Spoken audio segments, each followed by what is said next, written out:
சாதாரணமாகவே வழிபாடுகள் என்பவை நமக்கு ஒரு மன தெளிவையும் நம்முடைய நாம் மேற்கொள்கின்ற முயற்சிகளிலே எல்லாம் நமக்கு ஒரு நல்வழி காட்டுவதாகவும் அமைவது இந்த வழிபாடுகள்.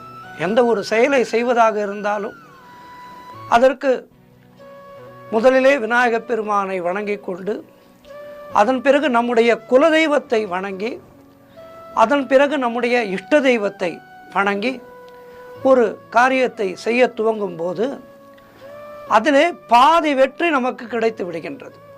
தெய்வங்கள் நமக்கு அனுகிரகம் செய்துவிட்டாலே பாதி வெற்றி.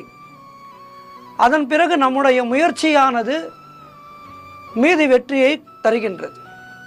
இதுதான் இயல்பாக விஷயம். அதுதான் நம்முடைய முன்னோர்கள் இந்த வழிபாடுகளை நமக்கு வகுத்து கொடுத்திருக்கின்றார்கள்.